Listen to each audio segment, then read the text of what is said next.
오늘부터 우리 골로새서를 살펴보도록 하겠습니다. 오늘은 골로새서 1장 1절부터 8절까지 말씀을 살펴보도록 하겠습니다. 먼저 1, 2절은 발신자, 수신자, 안부인사의 전형적인 서두 형식을 띠고 있습니다. 발신자는 사도 바울과 디모데인데 사도 바울은 하나님의 뜻으로 사도가 되었다라고 표현하고 있습니다. 1절을 읽어보겠습니다. 하나님의 뜻으로 말미암아 그리스도 예수의 사도된 바울과 형제 디모데는 이라고 이야기하고 있죠. 여기서 이 사도라는 것은 보냄을 받은 자라는 뜻인데 사도행전 9장 10절 15절에 보면 이 아나니아에게 하나님께서 이 사도 바울에 대해서 말씀하십니다. 이렇게 말씀하십니다. 가라, 이 사람은 내 이름을 이방인과 임금들과 이스라엘 자손들에게 전하기 위하여 택한 나의 그릇이다 라고 표현하죠. 사도 바울은 이방인들을 위해서 보내진 자입니다. 그래서 이 사도라 불리기에 충분한 자이죠. 그리고 이것은 사도행전 9장 15절에 확인한 바와 같이 이 전적인 하나님의 뜻이었습니다. 하나님께서 사도 바울을 이방인을 위한 택한 그릇으로 세운 것이죠. 그리고 이 디모데를 향해서는 형제 디모데라고 표현합니다. 사도 바울과 이 디모데의 관계는 영적 아비와 자식으로 설명할 수도 있고 또 동역자로도 설명할 수도 있고 또 형제로 설명할 수도 있습니다. 그만큼 이 둘의 관계는 너무나 깊은 관계였습니다. 이 두 사람이 골로새 성도들, 즉 수신자들에게 편지를 보내고 있는데 이 골로새 성도들을 향해서 2절에 이렇게 표현하고 있습니다. 골로새에 있는 성도들, 곧 그리스도 안에서 신실한 형제들에게 편지하노니 우리 아버지 하나님으로부터 은혜와 평강이 너희에게 있을지어다. 이 골로새 성도들을 향해서 성도들, 곧 그리스도 안에서 신실한 형제들이라고 표현하고 있습니다. 사도 바울은 성도와 신실한 형제들을 이 동의어처럼 생각하고 있음을 알 수가 있습니다.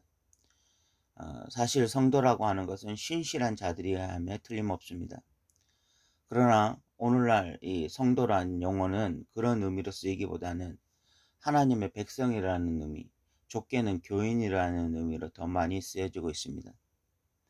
그러나 하나님의 백성으로 신실함을 잃어버린다면 성도라는 이름도 그 가치가 약화될 것입니다. 이 신학적으로 하면 우리는 거룩해질 수 없고 오직 하나님의 은혜로만 거룩함을 입은 것이 성도라고 말을 할 수가 있습니다. 그러나 은혜로 거룩해졌다는 것이 신실하지 않아도 된다는 말이 아닙니다. 오히려 은혜로 구원받은 성도들은 그 은혜 때문에 더 신실함을 추구해야 됩니다. 그런데 너무나 아쉽게 은혜를 순종이나 신실함으로 연결시키지 않고 어떤 인간의 방종이나 나태함과 연결시키므로 신실하지 못한 성도들을 많이 양성해낸 것이 사실입니다. 보네포는 신실함이 결여된 은혜를 값싼 은혜라고 했습니다. 우리는 오늘 이 본문을 통해서 성도라고 하는 것은 결국 신실한 자들이다.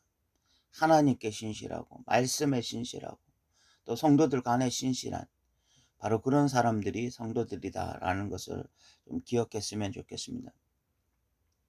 그리고 사도 바울의 이 전형적인 안부인사 표현이 나오는데 은혜와 평강을 이야기하고 있습니다. 은혜라는 것은 전적인 것이고 이 평강은 에이레네, 관계적인 것, 샬롬, 우리가 그런 것들에 대해서 이미 여러 번 나누었기 때문에 넘어가도록 하겠습니다.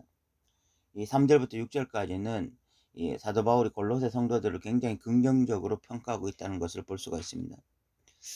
저는 신앙생활 가운데 성도들이 담임 목사를 긍정적으로 평가하거나 또 담임 목사가 성도들을 긍정적으로 평가할 수 있다면 이것은 서로에게 굉장히 큰 복이다라는 생각이 듭니다.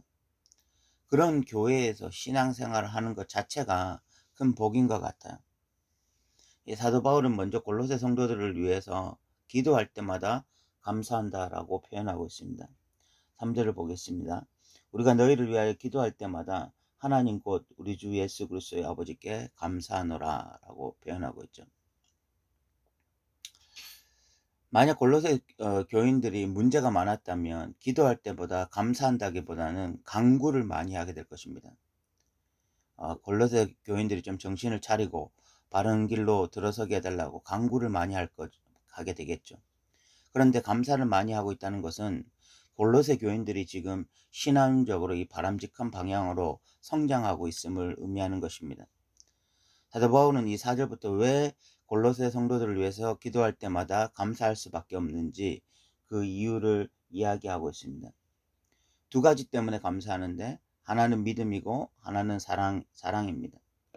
이 동전에 양면이 있다면은 이 신앙에는 세 면이 있습니다. 그것이 믿음, 사랑, 소망입니다. 이것들은 서로 상호 유기적이고 상호 보완적입니다. 먼저 사도 바울은 골로새 성도들의 믿음과 사랑을 말하고 있습니다. 이 믿음은 하나님에 대한 마음이고 사랑은 성도들에 대한 마음입니다. 이 4절을 한번 읽어보겠습니다. 이는 그리스도 예수 안에서 너희 믿음과 모든 성도에 대한 사랑을 들었으며 라고 이야기하고 있죠. 이 믿음의 핵심은 신뢰에 있습니다. 본질적으로 하나님 그분 자체를 신뢰하는 것입니다. 시편에는 하나님 그분을 찬양하는 시들이 많습니다. 하나님을 제대로 알게 되면 하나님을 신뢰할 수밖에 없게 되었어요. 하나님을 믿을 수밖에 없는 것입니다. 그리고 그 본질을 통해서 그 하나님 자체를 신뢰함을 통해서 우리에게 주어진 상황 속에서도 하나님을 신뢰하게 되는 것입니다. 이것이 믿음입니다. 그래서 진짜 믿음이 강한 자들은 이 환경과 상황에 따라서 신앙이 잘 요동하지 않습니다. 환경과 상황에 따라서 신앙이 요동치는 사람은 사실 아직 믿음이 작은 것입니다. 두 번째, 진짜 하나님에 대한 신뢰가 생기면 놀랍게 주변의 사람들을 사랑하는 일들이 일어납니다. 하나님은 진심으로 사랑하지만 사람은 상대하기도 싫고 관심 두기도 싫다고 말하는 사람이 혹 있다면 이 초코 케이크는 진짜 좋아하지만 초코는 싫어요 라고 말하는 것과 같습니다. 한마디로 말이 안 되는 이야기를 하는 것입니다. 하나님에 대한 사랑은요, 이웃 사랑, 이웃에 대한 관심으로 나타납니다. 이것이 신앙의 신비이기도 하고 신앙의 참 모습이기도 합니다. 사도 바울이 보니까 골로새 교회가 그런 교회죠. 하나님에 대한 바른 믿음과 사람들에 대한 바른 사랑이 함께 존재하고 있어요. 그러니까 너무나 감사할 수밖에 없는 것입니다. 5절에는 소망을 말하고 있습니다. 너희를 위하여 하늘에 쌓아둔 소망으로 말미암음이니 곧 너희가 전에 복음 진리의 말씀을 들은 것이다 라고 이야기하고 있습니다. 이 신앙의 삼각형이 너무나 잘 유지되고 있었던 것이 골로새 교인들이었습니다. 소망이 너무나 중요한 이유는 소망은 지칠 수 있는 우리의 신앙을 계속 다름질할 수 있게 만드는 동력이고 오늘 인내로 경주하게 만드는 능력입니다. 소망이 없으면 우리의 신앙은 또 요동칠 수 있어요. 그래서 믿음, 사랑, 소망은 서로 유기적이면서 상호 보완적입니다. 기계의 톱니바퀴들이 제대로 돌아갈 때 어떤 바른 제품이 나오게 되듯이 이 사랑, 믿음, 소망이 서로 톱니바퀴로 물려서 잘 돌아갈 때 우리의 신앙생활도 제대로 돌아가는 것입니다. 이런 믿음, 소망, 사랑이 유기적으로 보완적으로 골로새 성도들 안에 있을 때 그 결과는 너무나 아름답습니다. 6절을 보겠습니다. 이 복음이 이미 너희에게 이르매 너희가 듣고 참으로 하나님의 은혜를 깨달은 날부터 너희 중에서와 같이 또한 온 천하에서도 열매를 맺어 자라간다 라고 이야기하고 있습니다. 하나님의 은혜를 깨달은 날부터 열매를 맺어 자라가고 있다고 말하고 있습니다. 신앙이 성장하고 있다는 말이죠. 이 말씀은 너무나 복되고 너무나 귀하고 너무나 아름다운 말씀입니다. 저는 18살 때 하나님을 만났고 20살 때 신학교에 갔습니다. 이 신앙은 뜨거움의 연속이었어요. 처음 하나님을 만났을 때 그 간격은 대단한 것이었고 신학교에 가서는 거의 절정에 이르렀습니다. 그런데 그 첫사랑을 잃어버린 순간이 있었습니다. 그리고 거의 한 10년 정도 그 마음이 회복되지 않았어요. 신앙이 성장하는 것이 아니라 오히려 퇴보하고 있다는 생각이 참 많이 들었습니다. 신학교에서 한 수업을 듣는데 하나님의 첫사랑에 대한 주제였습니다.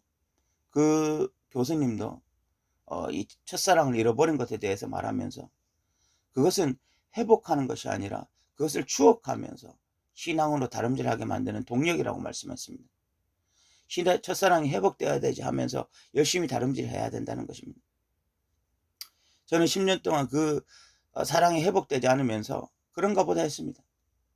회복이 안 되고 있으니까 아, 이거 안 되는가 보다 뭐 이렇게 생각했죠.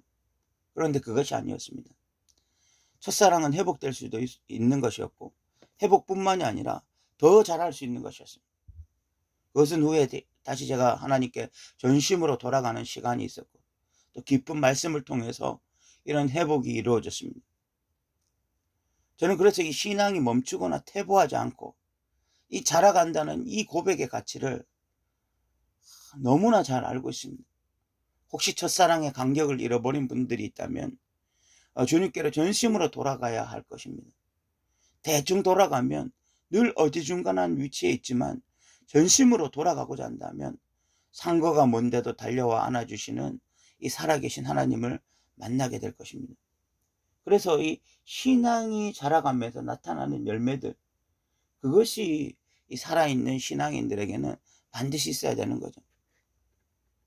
7, 8절은 에바브라에 대한 이야기가 나오고 있습니다. 이 사람은 골로새 교회를 세운 목회자입니다. 에바브라는 그리스도의 신실한 이끌론이라고 7절에 이야기하고 있습니다. 읽어보면 이와 같이 우리와 함께 종된 사랑하는 에바브라에게 너희가 배웠나니 그는 너희를 위한 그리스도의 신실한 일꾼이다 라고 이야기하고 있습니다.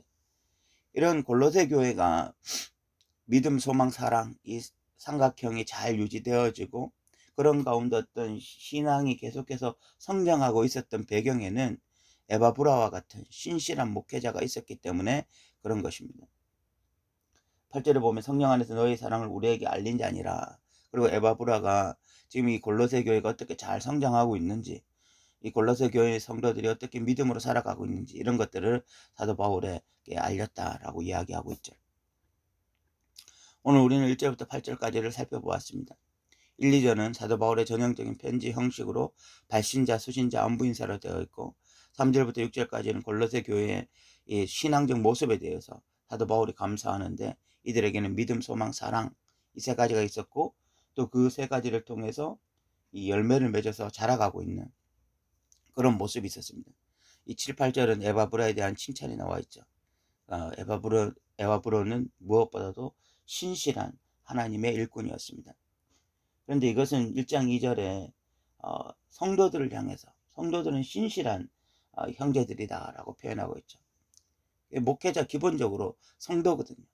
성도의 가장 큰 특징이 바로 신실함이라는 것입니다.